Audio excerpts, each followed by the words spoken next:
years and hear that voice every day. I have to tell you a story. It has to come, kind of organically, and sometimes it's in my throat, and sometimes it's not. I don't know. We'll find out. But what am I going to tell you? Well, when we first started doing the show, I hope you're not recording this because he may see it one day. Okay. Thanks so much. I appreciate that.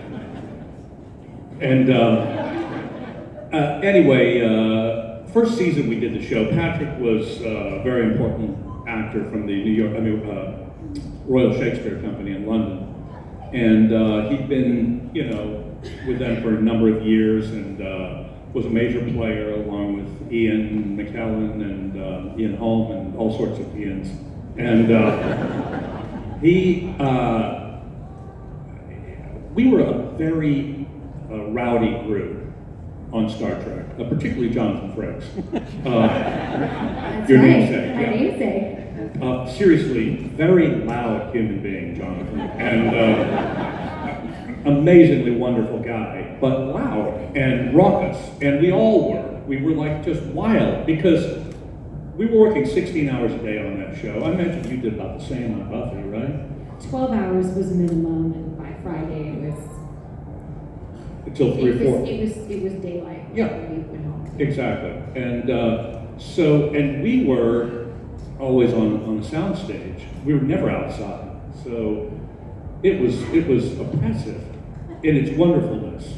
It really was. It was a great job. We all loved being there. But after 14, 15 hours inside all day with no windows, it was crazy. And so the only way we could keep it up was to enjoy ourselves. And we had such a good time.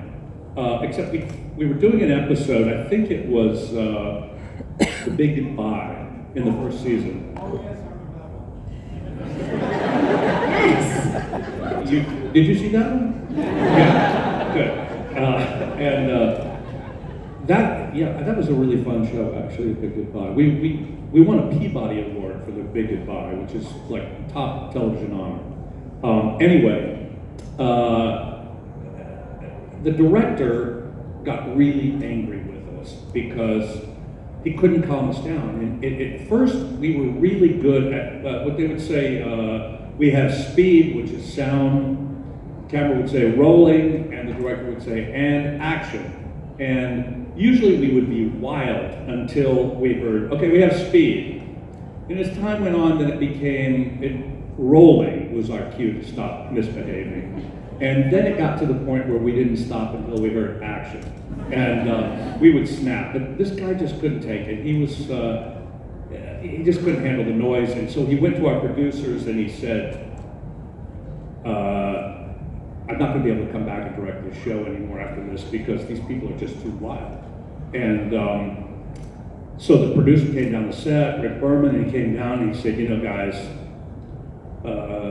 he called us all into a room and he said, the director says it's not coming back again because you are too rowdy. And he said, you gotta calm down. And Patrick looked at everybody and said, this is appalling. I am appalled. I have never, at the Royal Shakespeare Company, we are so much more restrained. We're professionals. And you people have embarrassed me. And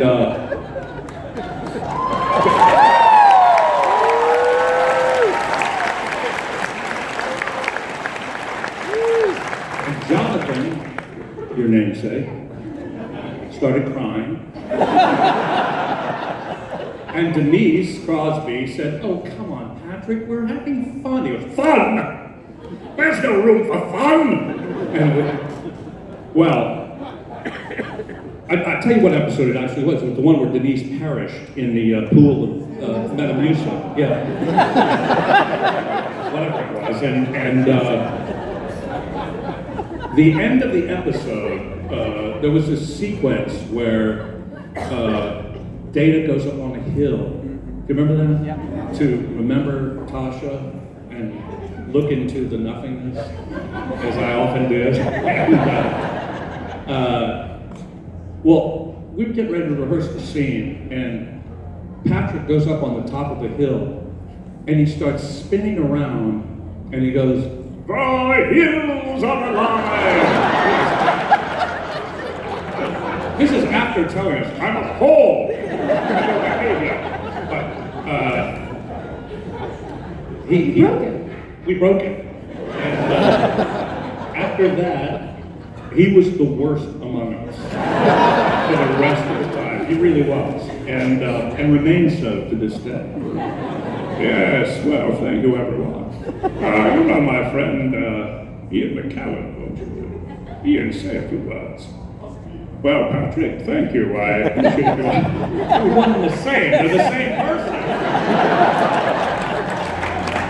Anyway, it's not my best, but.